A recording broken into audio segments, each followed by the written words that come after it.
जुल्म के सारे हुनर हम पे यूं आजमाए गए। जुल्म के सारे हुनर हम पे यूं आजमाए गए। जुल्म भी सहा हमने और जालिम भी कहलाए गए। नमस्कार दोस्तों, मैं करण तोमर और आज अपने लाइव आने का उद्देश्य बताता हूं आपको। अभी कुछ दिन पहले सुना था, एक दलित नेताजी थे, तो उन्होंने बयान मीडिया से बोला था और काफ़ी चर्चाएं चली थी कि उनसे मंदिर में जाते समय उनसे उनकी जाति पूछी गई थी।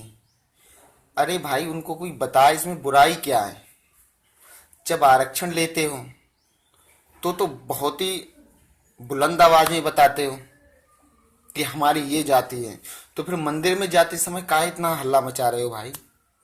काफ़ी दिनों से यार दिमाग में बात चल रही थी कि ये आरक्षण क्या है, मतलब वीडियो भी बन रही हैं, पोस्ट भी पड़ रही हैं, वीडियो पोस्ट व्हाट्सएप जहाँ भी देखो तो आरक्षण का हल्ला मचा पड़ा है। तो मैंने सोचा लाइए मैं भी कुछ चंद शब्द बोलता हूँ इस बारे में।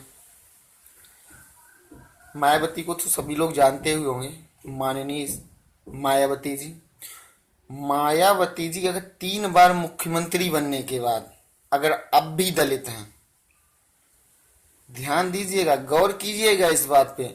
अगर मायावती जी 3 बार मुख्यमंत्री बनने के बाद और अब भी दलित हैं तो समस्या मानसिकता में है। 66 साल तक आरक्षण का लाभ लेने के बाद समाज अब भी दलित है तो समस्या मानसिकता में है। सैकड़ों आईएएस, पीसीएस, आईपीएस व श्रेष्ठ लाखों उम्मीदवार, केवल उम्मीदवार नहीं, लाखों उम्मीदवारों के अधिकार हड़पने के बाद एक दलित अब भी दलित है तो समस्या मानसिकता में है और कुछ नहीं। क्या आपने कभी सोचा है, जिस आरक्षण व्यवस्था का प्रावधान भारत सरकार ने 1950 में किया था, उस समय अगर किसी 18 वर्ष के दलित व्यक्ति ने आरक्षण का लाभ लिया होगा तो आज की डेट में 2017 में उसकी तीसरी पीढ़ी आरक्षण का लाभ ले रही है।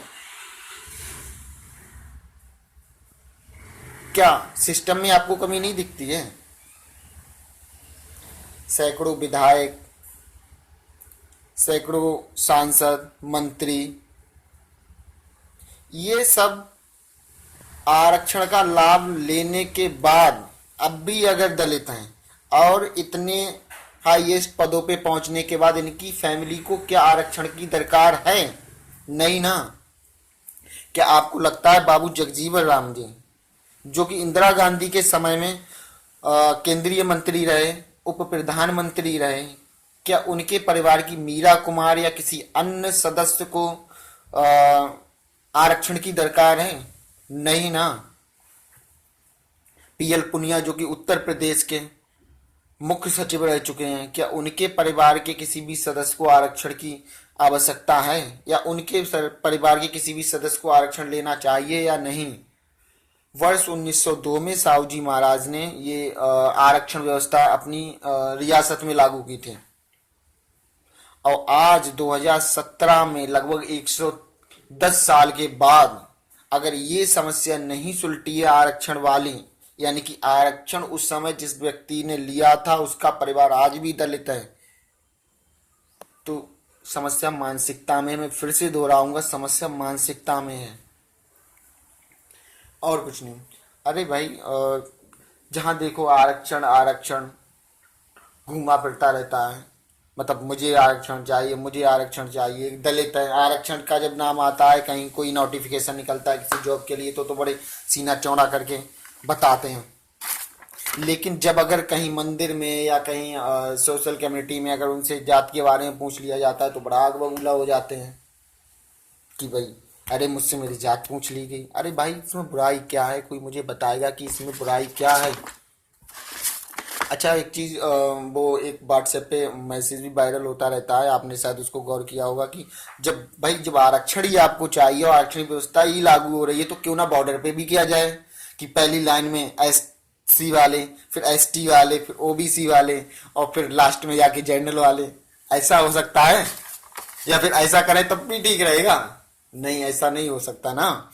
तो कुछ चीजें हैं जो सुनने में अच्छी लगती हैं लेकिन बोलने में, मतलब बोलने में अच्छी लगती हैं, सुनने में अच्छी लगती हैं, लेकिन करने में कतई नहीं अच्छी लगती। तो मेरे दोस्तों, मैं केवल यही बताना चाह रहा था आपको कि ये आरक्षण का इतने सालों तक लाभ लेने के बाद एक परिवार की तीसरी या चौथी पीढ़ी आरक्षण का लाभ ले रही है, तो भाई अगर जो है आरक्षण एक दलित को ही दिया जाता है तो दलित मतलब उसको दिया जाना चाहिए जो वास्तव में इसकी आवश्यकता रखता है, ना कि उसको जो कि नाम से तो दलित है लेकिन उसकी 3 पीढ़ी ऑलरेडी मंत्री विधायक सांसद रह चुकी हैं।